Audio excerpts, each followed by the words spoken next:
We are reading Robert Monroe's Far Journeys. We are on page 80 of the book and page 46 of the PDF. Click. The anti-ulcer anxiety lowering tension reduction get it together formula. The major underlying cause of human worry relates to the law of change. All human conflict relates to this law. Some worry that change will take place, others that it will not. Wars are fought to resist change or to accelerate it. So what does this mean? Basically, whenever there is any kind of change, it is moving into the unknown, because what is known is what you are in, and whatever is changing is the unknown. So there is always a fear of the unknown. So all conflict arises out of the unknown, out of change. At the individual level, this translates into various forms of indecision. Fear enters into the pattern, fear of the consequences of any decision or action. The pressure builds up, intensifies as the decision is put off, delayed. The result accumulates toxins in all parts of the human system until there is failure or severe reduction in operating efficiency. Indecision is the killer. So what is this meaning, right? Whenever we are stuck, we are not able to move forward, we are not able to move towards our goal, and we are indecisive about something, automatically pressure starts building up. The pressure cooker is building, and then suddenly it will blast. So this is something which happens to all of us. This creates stress in the system. Whenever there is stress in the system, the chemicals that are secreted in the body system are not good for the harmony of the body system. So they automatically end up creating physical problems as well as mental and emotional problems for our system. The statistics of decision in general and simplified. In any abstract decision, there is 50% probability that the correct or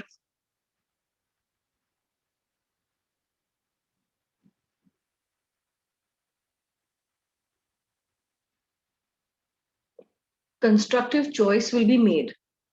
If the correct path is taken, obviously no problems will exist. If the incorrect selection is made, it will become evident. When it does, there is a 50% probability that the choice can be reversed and the constructive path substituted in its place.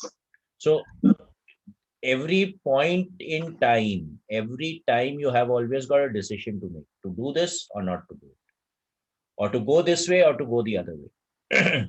So you always have a decision to make at any given time. And it's like heads you win, tails you lose kind of scenario, right? So whatever it is, 50% of the time you will make a right choice. That's a basic probability that you will make a right choice, and 50% of the time you will make a wrong choice. Now, if you realize that you made a wrong choice, then you can reverse the choice and take the other choice. So basically, there's a 75% chance of you making the correct choice ultimately, and 25% chance of you remaining with the wrong choice.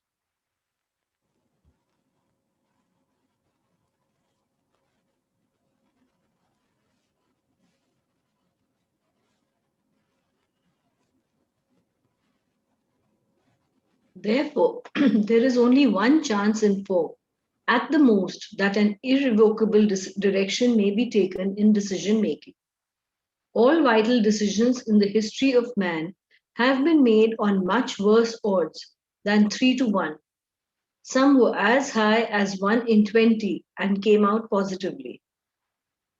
To move away from the null point of indecision, take the position that any action or decision is better than none at all, based upon the odds of 3 to 1. To get the process underway without trauma, perform the following. So what is he saying over here? If you are indecisive and a decision is not being taken, then you are basically stuck and there is no movement, right? But if you take any decision, the chances are that you're going to succeed 75% of the time because of the 3 to 1 ratio that we just discussed, right? So it's better to do something rather than sit on your backside and do nothing. Make up an A list. Place on this list all of your worries, anxieties, and concerns about which you can do absolutely nothing.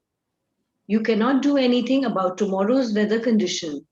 It will rain, snow, be cold, be hot, and there is no action you can take to prevent it.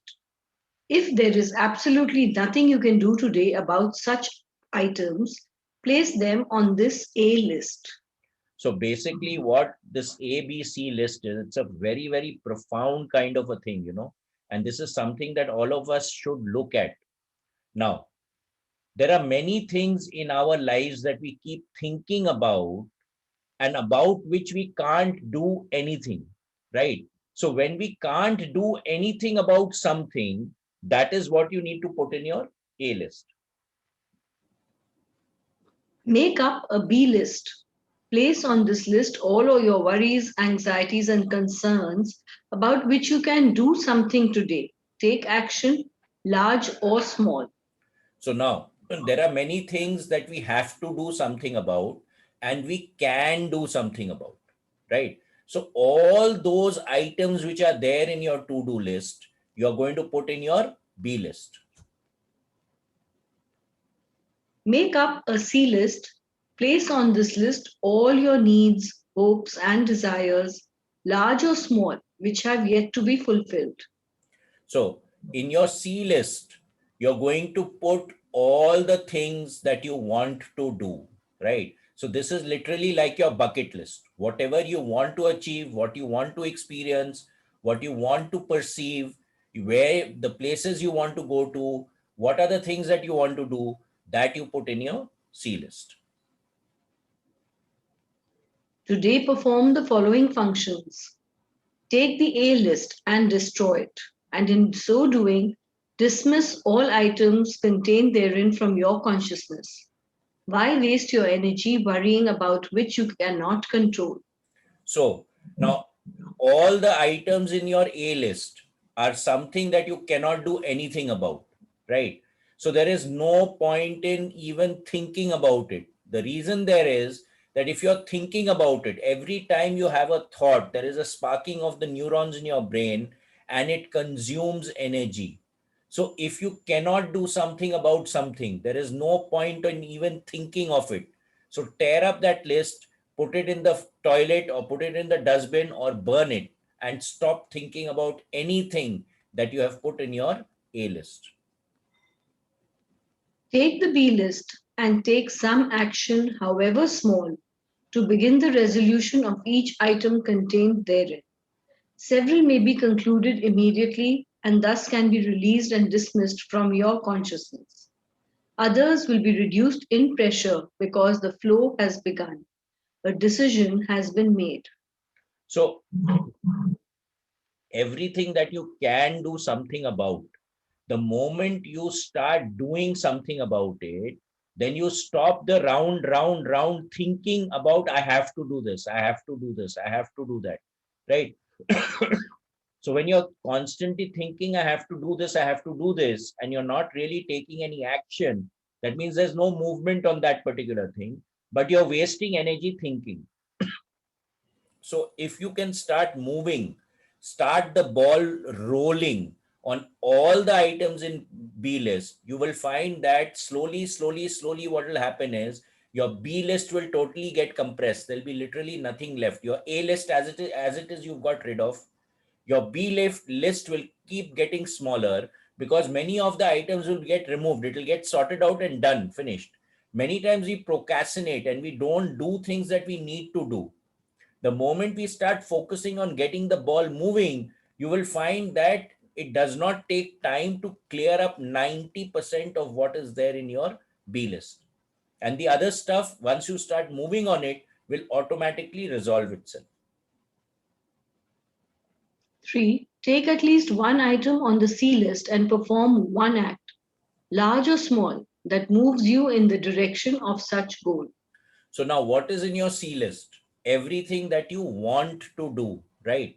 Now in that given period, he's saying today, It could be a week, it could be a month, right? I would suggest take a week and take one item from the C list and do something about it during that period that you have selected. It could be the day, it could be 3 days, 4 days, 6 days, 7 days, 1 month, whatever. So now again, repeating, you're going to make a list of stuff that is bothering you, and in your to do list, you're going to separate it into two, three lists. That is, A list will contain everything that you can't do anything about, right? In B list, you will put everything that you need to do, and you can do something about. And in C list, you're going to put everything that you want to do. Over the course of time, you'll find A list is out of the issue, B list will get completed, and you will be left with your C list. That is what you want to do with your life, what you truly want to do, not what you have to do. Because what you have to do is in the B list and it has already got eradicated. So, this is a very powerful tool in itself. If you really want to be happy, the idea is that we need to be doing stuff that is in our C list at the end of the time. It doesn't mean that we are ignoring what is there in the B list because we have to do what is there in the B list. But because we start moving on that matter, the B list gets completed. The tasks which are there in the B list automatically get out of our system. Perform this entire process each day until you have no A list, no B list, and all your energy and consciousness are devoted to items on your C list. You then will complete serenely your human life purpose. Click. I folded the rote and tucked it in me, turned to Bill. That's pretty good. Seems familiar. Bill plied. It ought to. You must have picked it up a couple hundred classes back. I opened.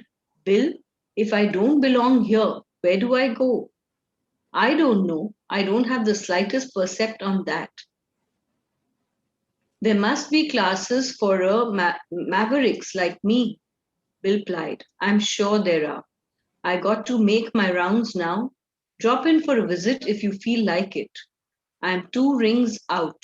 So now, what is happening?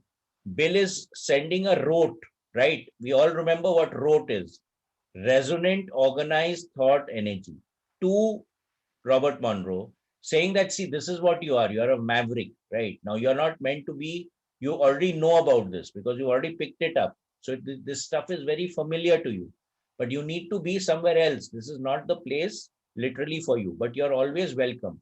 Now, 2 rings must be the kind of the map that they have, that where are they? So they can locate themselves in that expanded state. I opened wide. Sure, Bill. He turned and faded into the host of grey forms and with nothing better to pull me. I rotated and dived back for the physical. Re-entry was normal. The next early absorption was a series of demonstrations, live guided experiences of the old saw about fools and angels. I cannot conceive of the latter having fear, just selective. As to the former, I had ignorantly rushed in many times in the early period, so I certainly qualified. I began to call it the defooling treatment. So basically, the more he experienced, the more he learned as to how he can be more effective in these expanded states of consciousness. The presumption I made was that my greater self, soul, always knew what it was doing. I had learned from it how a homing device loosely called ident was utilized. This was like a signal you could follow to the source of that place of being. In this one instance of defooling, I had rolled out of the body in the early morning, and after releasing the second, I expressed the mild observation that it would be nice to visit a near human culture that was in time space and that I could understand. Immediately the ident Z55 flashed into me. So I reached and stretched. There was a slight sense of movement, and I was in front of a slightly glowing figure. Other similar figures were in the background, beyond nothing. So now, so during his explorations, he understood, and this we've read before, that it was better to allow the higher self to take charge of the exploration rather than operate with his small conscious mind. So he really understood that, right? He also got that this ident is what will take me to wherever I want to go. So if you have the ident of a person, place, or thing, you can zoom into that particular either that space to that person or to that particular thing. So when and then please understand that these are all thought responsive universes, right? So the moment you think of something, boom, it'll manifest. So he thought of going to a space where he could actually communicate with a near human like consciousness. The ident flashed, he tagged into the ident, and boom, he was in front of that figure. The figure opened. Well, Robert, we meet again. I bickered. Ah, yes. Still digging out the secrets of the universe? This wasn't what I expected. It definitely wasn't any near human culture, and this being seemed to know me. Some mistake in the ident, but the radiation did seem familiar. I didn't want to ask the obvious, but I had to. Where am I? So naturally, this person was familiar with him, but Robert Monroe didn't have a real memory of this person. So many times, what happens is that we are going into these explorations, and when we come back, because we are not consciously able to figure out what is happening, then we forget it, right? Because we consciously can't explain it. So in the click out state, many times these things will happen. You'll have an experience, you know you'll have an experience, but you really don't know that you've had that experience.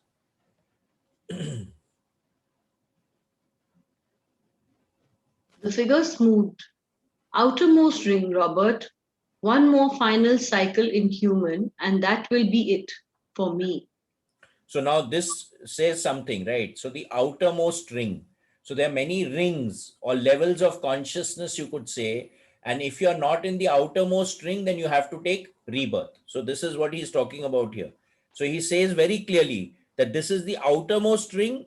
And once I cross this, I will not have to come back again. I flickered. I don't have a percept on the Z55 ident, but I know you. Z55 rolled. After all those hours putting music together, the run to Cuba back in the 50s to record in Havana, the percept came bright and sure in me. Of course, I knew him. Even then, I called him an old soul. I vibrated strongly. Lou, sure, the Z55 ident through me. You seem different. It's great to be with you again. So that means that this ident, which is Liu, Robert has worked with him previously. He has given information to Robert Monroe to make certain frequency patterns which can help in going into expanded states. But again, in a matter of speaking, he has not connected with Liu for a long time, so he could not remember the ident. And when Liu reminds him, he remembers that, oh, of course, I have worked with him before. Z55 or Lou smooth. Well, I've had a couple more inhuman runs since we were together. So Lou is sort of covered over a little. So now all of us are growing, right? Now, suppose you meet someone after 25 years, you will find that although the base remains the same about that person, a lot has shifted in that person because that person has grown over the period of time. So naturally, Liu has also experienced more. So there is a little bit of a covering, right? There's a shift in his personality.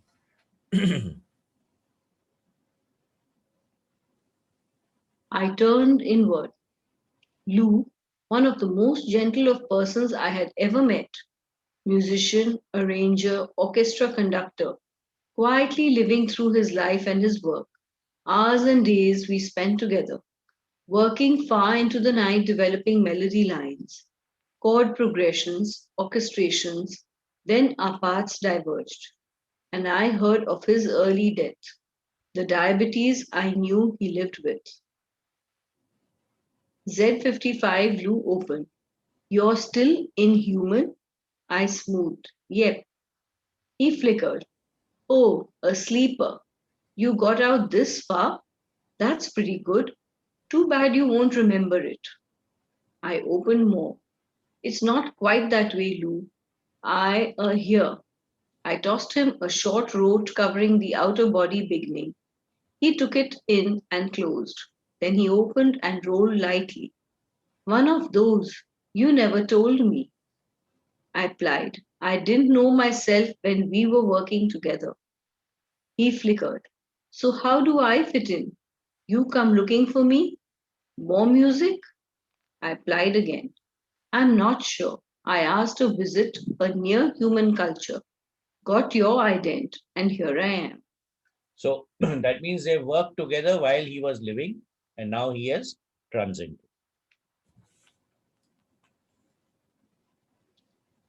Z55 Lou lighted. You want to visit my hometown, so to speak? I rolled. Not Kentucky. I've been there. It's too human. He rolled with me. No, no, my original home is just what you want. That's why you got my ident. It's a different, but you can understand it all right. I turned inward. If you've never been to a particular exotic place or to a locale that at least to you seems exotic and exciting from your distant viewpoint, there is much anticipation. You can conjure up any number of possibilities as to what you will do and experience. In your eagerness, you are willing to accept all sorts of limitations, restrictions that seem unimportant from the outside. Also, you forget one most important factor. You take along as hidden extra baggage your own inculturation as a comparative tool of measurement. So whenever we are experiencing anything new, we are always going to measure it or compare it with our past or previous experience. That is what he's saying over here. So we are always going to land up making comparisons. And we don't realize that we are making comparisons. Okay. The idea actually is, when we are going into expanded states, is to be totally open to the experience and not have any kind of a past indication as to what is happening. Because remember, we are in a thought responsive universe. So if you are going to think about something, that is what is going to manifest. So the more open we are, the more clear we are, the more blank we are, the better our experience will be. Z55 Blue lighted brightly. To really get the feel of it, you ought to go there just like a regular tourist. Limited amount of assets and stay through the regular historical event they call the surge. I lighted too. Great, good percept. And so you can truly experience it, he went on. Cut off communication with here until after the surge. A little like the inhuman training, but without rote erasure. So what is happening when we go into that expanded state? We are getting a lot of roads, but when we come back, it gets erased. So what he's saying is, go into this experience like a, like you've been erased. You're not carrying any assets. You're not carrying any impressions, and then experience the experience for the experience. I opened wide. I'm all for it. How do we start? I'll be your anchor here. To get back, all you need to do is home on my ident. There was a whimsical radiation mixed in with his pattern. To get there, focus in on ident. Zia surge. I vibrated. Zia surge. I reached and stretched. So now Click. To get to that point, the ident was zero search. So the moment you connect to that ident, boom, you are next to that particular person. So this is exactly how it works in the Lifeline program also. When you get a name of a person that you need to go to, that creates an ident for you to be able to go to that person. And that's why you can find that person in that state of consciousness. Of course, if you're going up to focus 27 and that person is in 34, then you're not going to find that person. But if you're going up to 27 and that person is anywhere in that range, then you will be able to find that person because of the ident. And then he Click. also says over here very clearly that to come back, I am going to be your ident. So if during the experience at any time he feels he needs to get out, he just has to look at lose ident, which is Z55, and boom, he will come out of that particular experience. Click. I was in a city, or what appeared to be a city. There were buildings in all directions, fairly uniform, none over 3 or 4 stories high. They were not particularly attractive or unusual, had openings in the sides that my percept took as windows and doors. The streets or spaces between buildings were not unusually wide, but contained only people, percept beings like me or what I was temporarily. No cars, trucks, vehicles of any type. No utility poles or overhead wires. No sidewalks. It was bright daylight, but I couldn't find a sun overhead. As I walked and mingled with the population, people noticed me, but didn't seem to react as if I were an alien. With each step, I felt more at ease and the population seemed more human. Each inhabitant was very purposeful and closed, as if preoccupied on a job to be done with not much nonsense in the process. If there was any body language present, no percept showed. Point of fact was, I couldn't tell the males from the females, which was unusual for me. So I assumed there was no such difference. So over here he says each inhabitant was purposeful and closed. That means they were not open. When a person in these expanded states is closed, that means he's not open to communication. If you want to communicate, then the person has to open up. So the person will open up. Unable to attract the attention of those moving on the street, I entered one of the buildings and found myself in a large room which greatly resembled the lobby of a medium sized hotel. There were people standing around, apparently in conversation. I approached a man who appeared to be standing behind the desk. He looked at me expectantly. I knew I needed a reason. Do you? Do you have a restaurant here? I tried to make it casual, but as he blanked, I knew I had done it wrong. I turned to my rudimentary NVC. Do you have the means for me to recharge? So now every state of consciousness will have their own language, their own verbiage. The vocabulary will be different. So there's no concept of eating over there. There was no restaurant. It was a process of recharging. The man lighted brightly, waved me off to the right. As I walked in the indicated direction, I felt smug. I had passed one test.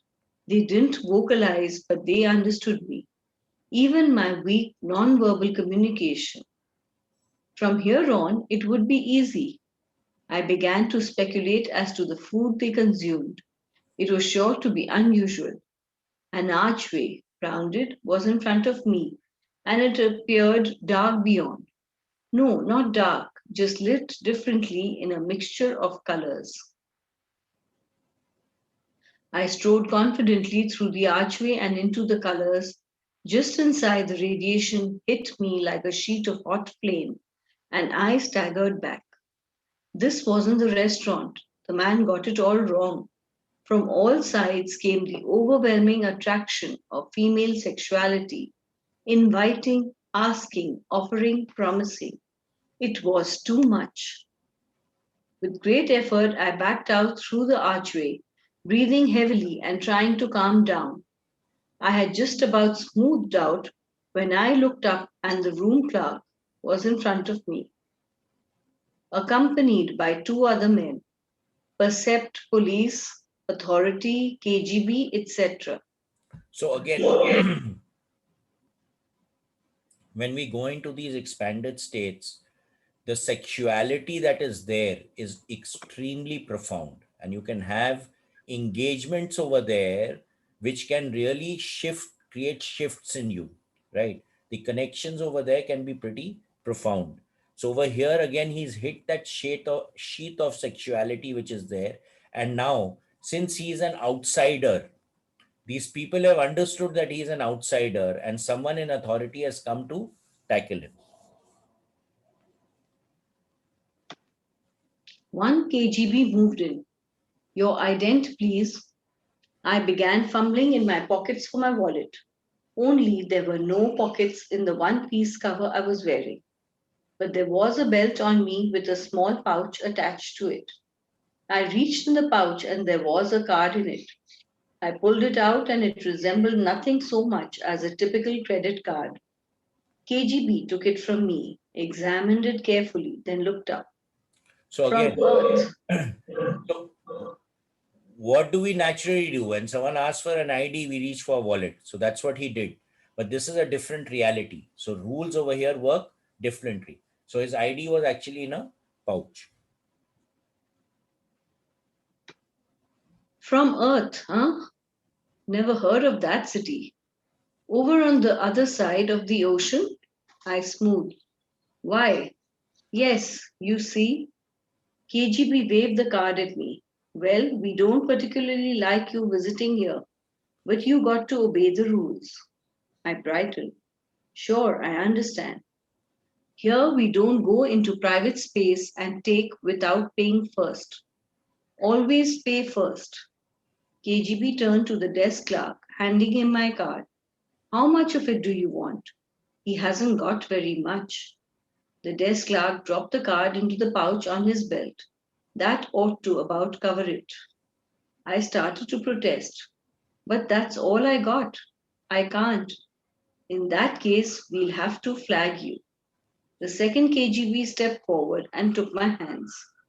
Can't have you walking around upsetting things without any ident. I flickered. What are you going to do?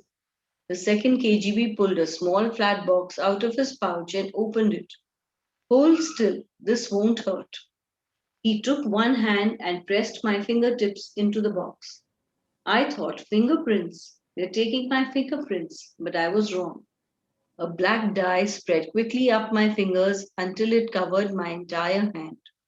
As I stared at it, bewildered, they stuck the fingers of my other hand into the box, and I had two black hands. I tried to rub it off, but it had penetrated the skin. The first KGB looked at my hands, satisfied.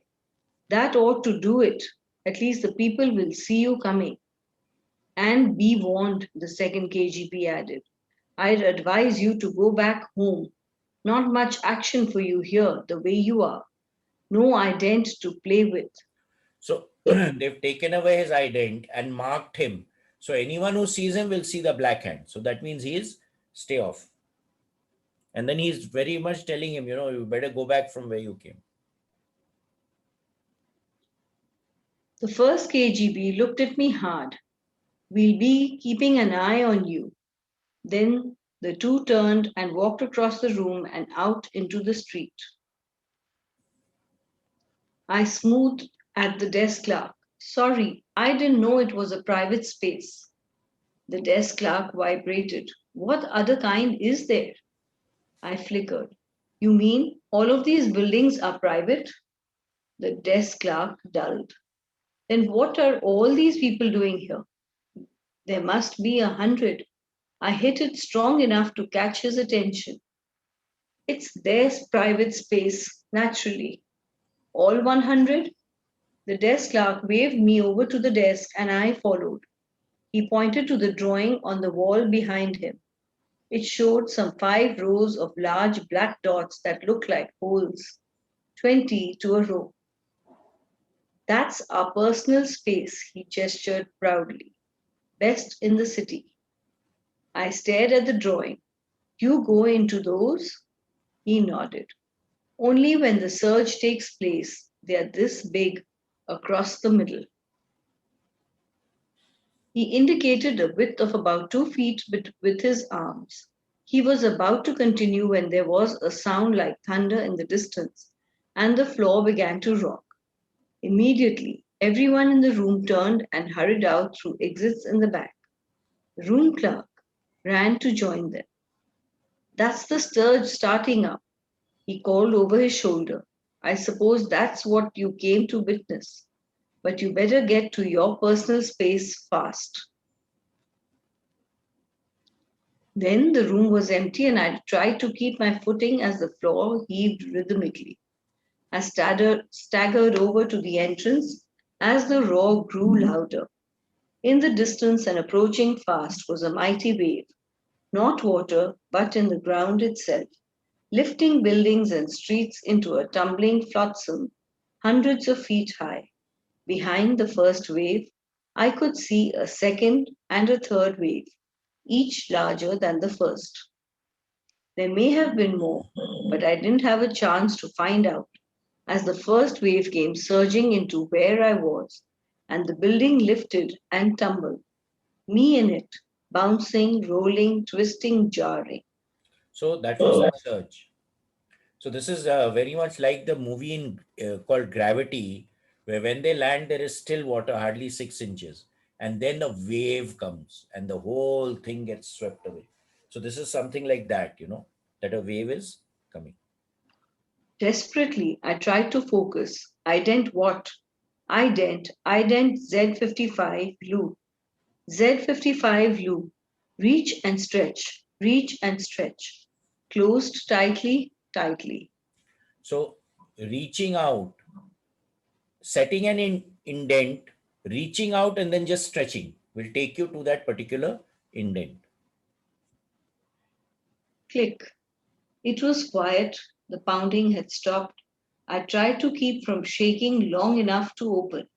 I finally made it. I was in front of Z55 Lou, and I got a percept of his polite expectation. I smoothed somewhat. That's home for you? Where you were before starting human? He plied. It's not Kentucky. And you're going back there? Z55 Lou opened wide. He glowed very brightly, almost white. No, not there. There was a sudden urgent signal to go back, and before I could reply, I moved away automatically and he faded. I was back, hovering over the physical, the return signal still strong. I slid into the second, then the physical, and sat up on the waterbed. Body fine, no full bladder, no signal. What called me back? Nothing I could find. So, The deep so most of the time you'll be called back if your bladder is full. But in this case, nothing was there. And what he says in the next line, the defooling treatment, they do not rush in. So they one do step, Russian. they, okay, yeah. So the idea here is that again, one step at a time. The defooling treatment, they do rush in. Releasing to my total self a direction and purpose provided what I now recognize as a crash program in comprehension of what I had formerly labeled Locale 2. It began with hard basics at the inner end of the spectrum with a modified hands on process that forced inescapable conclusions. Simply put, I could observe but not participate. The purpose, I discovered, was multifaceted and determined in part long after the event itself. So now, in his first book, Journeys Out of the Body, Robert Monroe talks about locale 1 and locale 2. So, locale 1 is very similar to where we are living in our reality. Locale 2 is the locality that he just described. But then, most of the time, when he went into locale 2, he went as an observer. He did not go as a participant.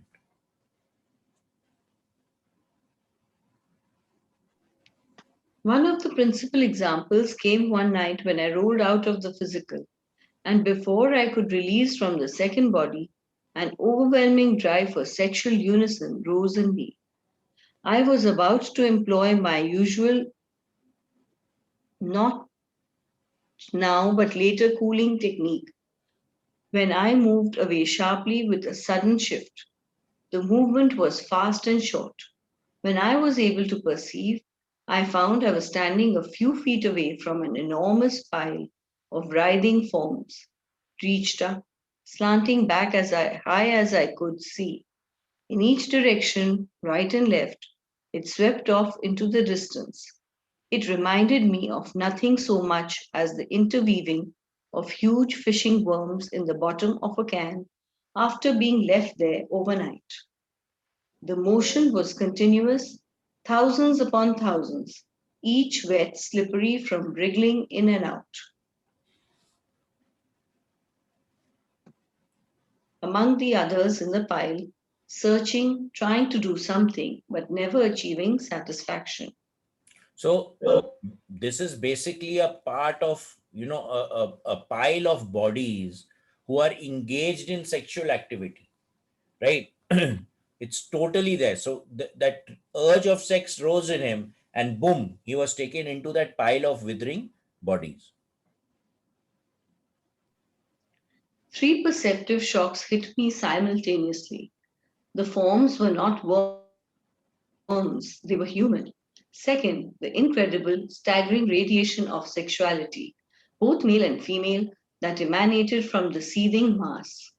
Third, they all were physically dead. I wanted to turn and run, but some other part of me held me in place.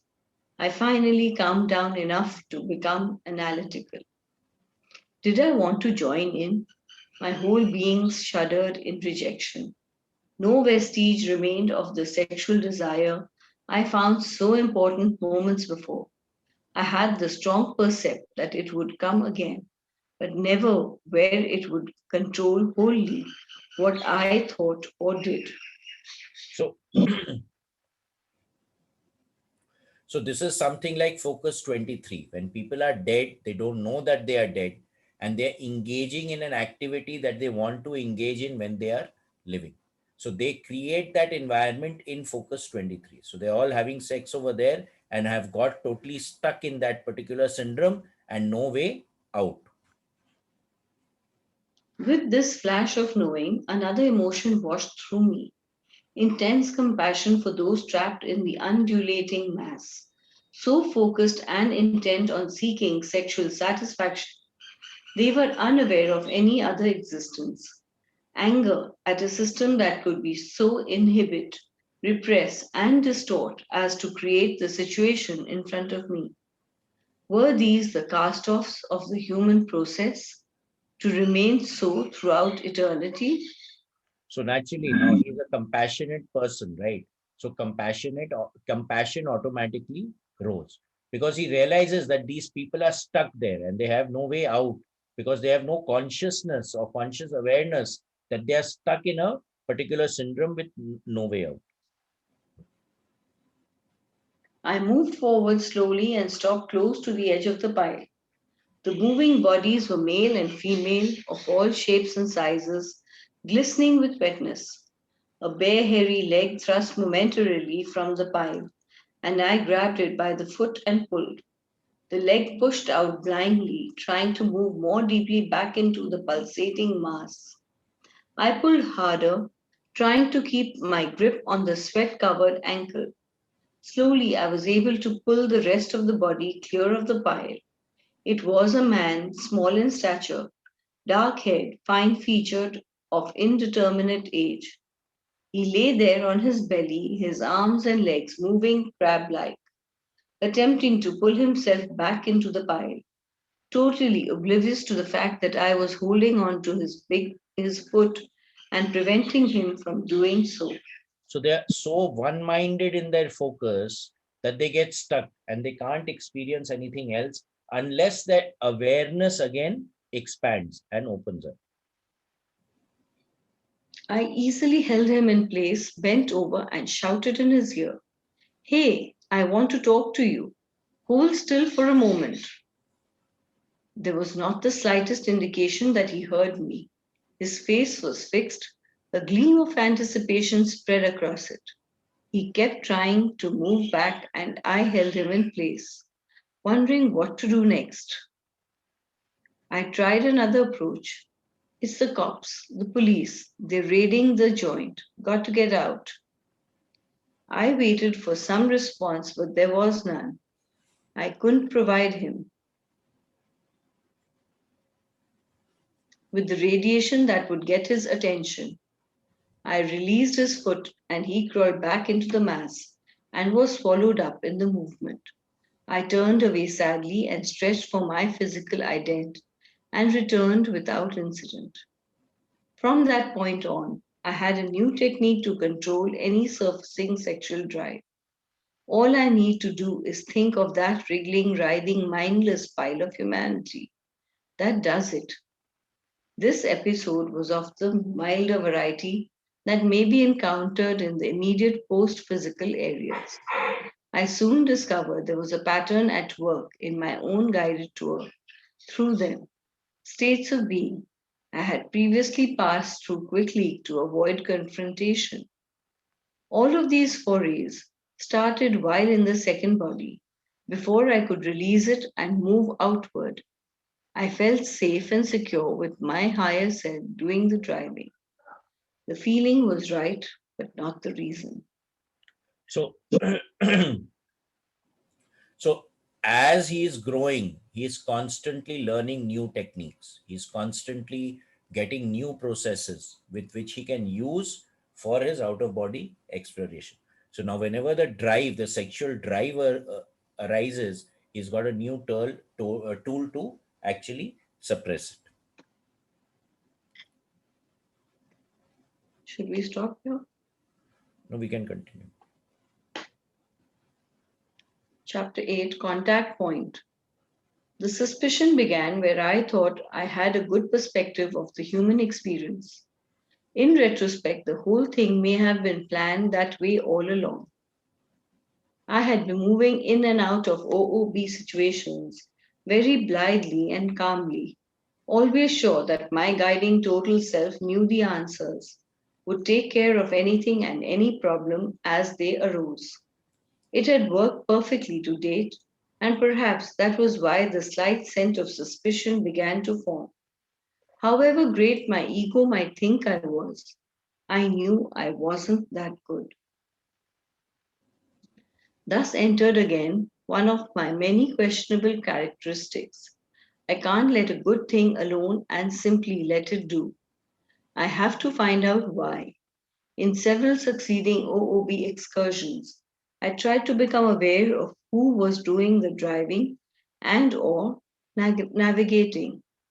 The contact was elusive in the beginning, no percept other than a gentle presence behind me.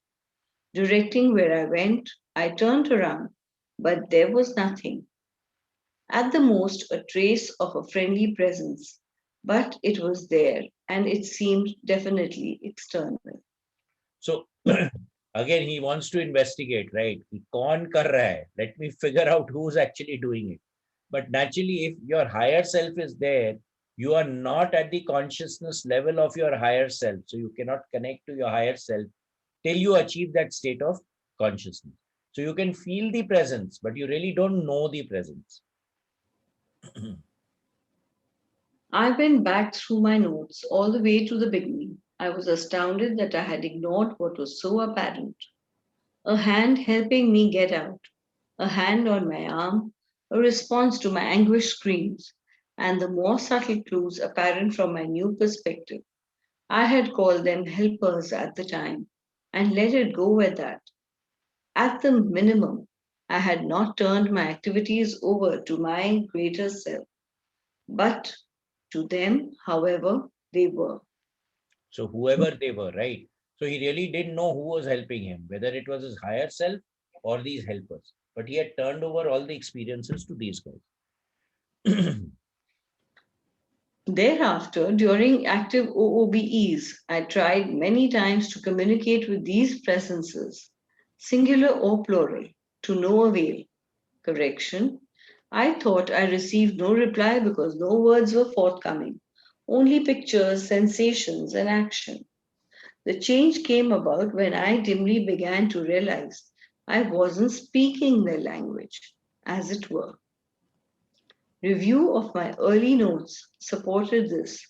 For the most part, words and languages as we knew,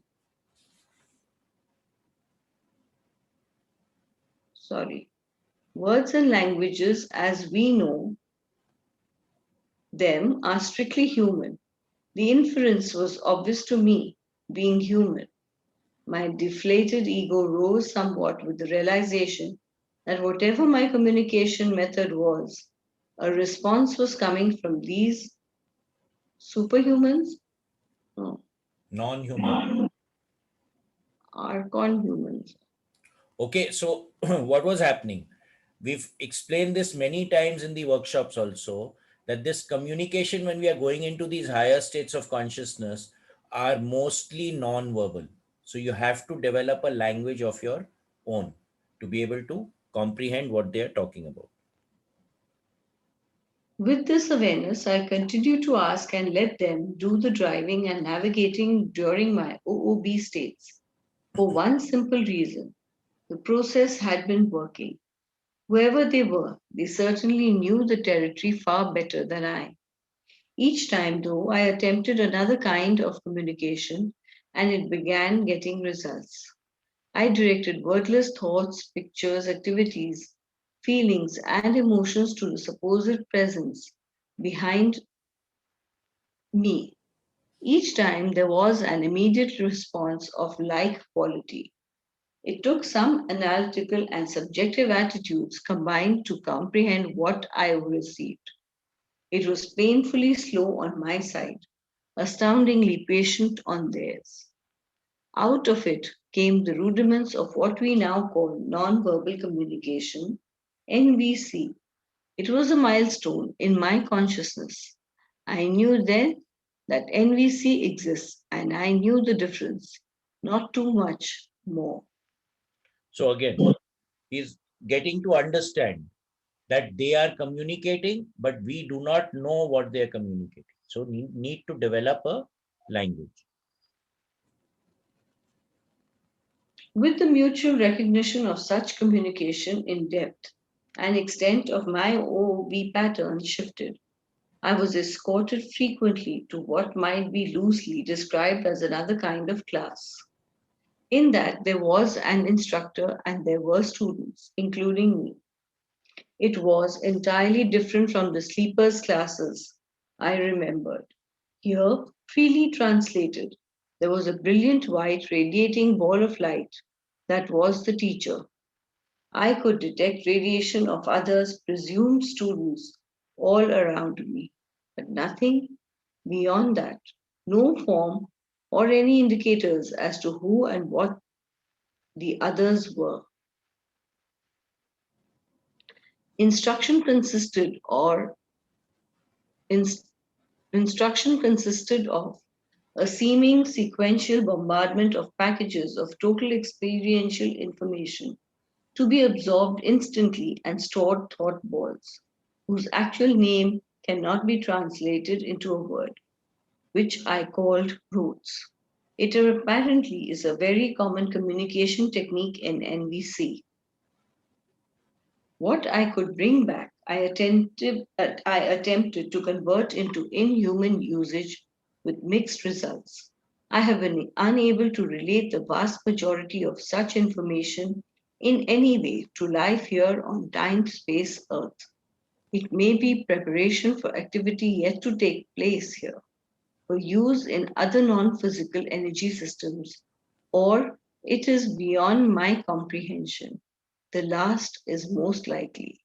So now he has gone into an advanced class, which is very different from the normal class that people like us, when we are going into deep delta sleep, that we attend, which is called the sleeper class. And over here, everything is transmitted by rote, right? So he's getting an information and he's unpacking it. And the learning takes place based on that.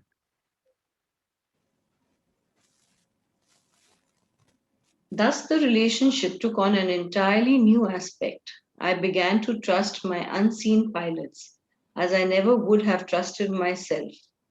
For example, in flying as a passenger on a commercial airliner, I never can trust completely the air crew up front because perhaps I know too much. However, I have to get from here to there physically in a short time. So I fasten the seat belt and fly the airplane with nothing but anxiety and muscle twitches. Sleep is unthinkable. So because he is a pilot himself, it makes it difficult for him to put into charge, into the hands of the pilot and the crew, his life, right? But then if he needs to move from one place to the other, he needs to buckle up and then do what needs to be done because he cannot fly the plane himself.